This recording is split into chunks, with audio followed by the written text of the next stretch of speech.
Hello दोस्तों, मेरा नाम Saurabh Kulshreshtha. Welcome to my YouTube channel. आज मैं आपके सामने बहुत इंपॉर्टेंट टॉपिक के साथ आया हूँ। जनरली लोगों की क्वेरीज रहती हैं कि सर कैश ट्रांजैक्शन कितना अलाउ है, कितना सेविंग अकाउंट में पैसा जमा कर सकते हैं, कितना करंट अकाउंट में पैसा जमा कर सकते हैं, हम प्रॉपर्टी कितनी कैश में खरीदें, कितनी ना खरीदें। इन सारे इश्यूज़ को जो आज मैं 6 पॉइंट में कवर करूँगा, जो कि बहुत इंपॉर्टेंट है कि आप किसी तरह का भी इसमें टेंशन लेने की ज़रूरत नहीं है कि आपको कितना अमाउंट कैश में करना है, कितना नहीं करना है। इस वीडियो को अंत तक देखें ताकि आपको कैश ट्रांजैक्शंस पर लगने वाले टैक्स पर और इनकम टैक्स में होने वाले उस ट्रांजैक्शन पर रिपोर्ट पर आप उससे बच सकें। जैसे हम बात करते हैं, अगर हमने कोई बैंक ड्राफ्ट, बैंकर चेक या कोई पे ऑर्डर अगर हमने कैश में बनाया है, तो उस केस में हमारी रिपोर्टिंग जो है वो इनकम टैक्स में की जाती है, जिसकी वजह से हो सकता है कि आपको नोटिस प्राप्त हो सके।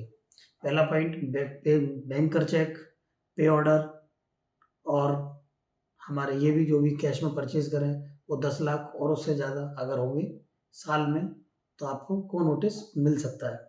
सेकंड पॉइंट है cash deposit. Cash deposit in saving account, cash deposit in current account. Cash deposit in saving account अगर हमारा 10 लाख और उससे ज़्यादा सेविंग अकाउंट में रहता है तो आप खतरे में आ सकते हैं।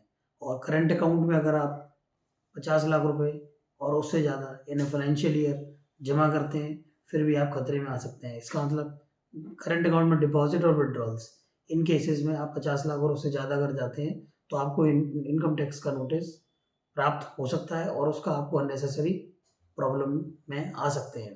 कृपया करके वो ट्रांजेक्शन कैश में बिल्कुल भी ना करें।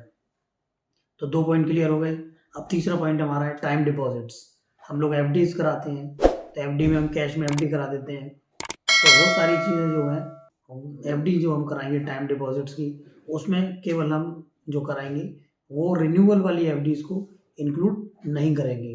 अगर हम उनको इंक्लूड बिल्कुल भी नहीं करेंगे, फ्रेश एफडी 10 लाख और उससे ज़्यादा साल में अगर हम कराते हैं कैश में, तो वो भी रिपोर्टेबल ट्रांजेक्शन होता है। जितनी भी रिपोर्टेबल ट्रांजेक्शन है वो सेक्शन 285 बी में ऑथराइज्ड पर्सन द्वारा किया जाता है। बैंकिंग केस में बैंक, पोस्ट ऑफिस के केस में पोस्ट मास्टर, रजिस्ट्री ऑफिस के केस में सब रजिस्ट्रार। इस तरीके से गवर्नमेंट 285 बी में पोस्ट निर्धारित कर रखी है कौन कौन रिपोर्ट इसमें करेगा। तो हमें इन चीज़ों से सावधान रहना है। जो मैंने सेकंड पॉइंट बताया था उसमें जो बिजनेस अकाउंट में जो आप कैसा जमा करते हैं, पैसा जो जमा करेंगे निकालेंगे, वो उनकी बात करता है 50 लाख और उससे ज़्यादा। ठीक, अब 3 पॉइंट हमारे क्लियर हुए। हमारा चौथा पॉइंट है credit card uses. Credit card का अगर यूज़ हम जनरली आप देखते हैं आज के टाइम में लोग बहुत क्रेडिट कार्ड यूज़ करते हैं। मोबाइल परचेज़ करना है या कोई भी चीज़ है उसमें तुरंत क्रेडिट कार्ड का इस्तेमाल करते हैं। क्रेडिट कार्ड का यूज़ करना अच्छी बात है, लेकिन क्रेडिट कार्ड का यूज़ अगर हम क्रेडिट कार्ड का बिल 1 लाख रुपए और उससे ज़्यादा नकद में जमा कराते हैं तो ये खतरे की घंटी है। तो इसमें ध्यान रखिए कि हमें 1 लाख रुपए से ज़्यादा कैश में डिपॉज़िट क्रेडिट कार्ड का बिल नहीं कराना है।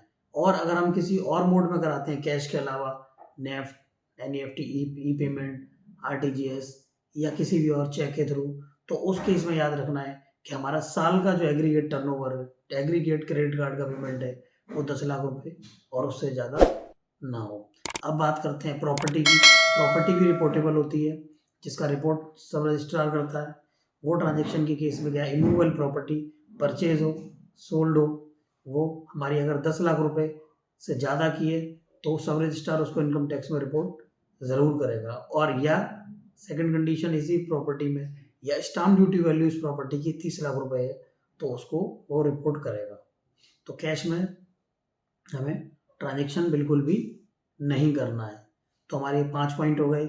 छठवां पॉइंट है, अगर हमने गुड सोल्ड और सर्विस का पेमेंट रिसीव किया है तो उस केस में 2 लाख रुपए से ज़्यादा अगर हमने वन टाइम रिसीव किया है तो हमारे लिए वो खतरे की घंटी है।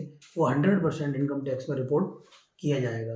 जो मैंने 6 पॉइंट में अपनी बात को कवर किया है, जिसमें जनरली ये बात बोली है कि कैश में ट्रांजेक्शन बिल्कुल भी नहीं करने, otherwise you will get notice from income tax department.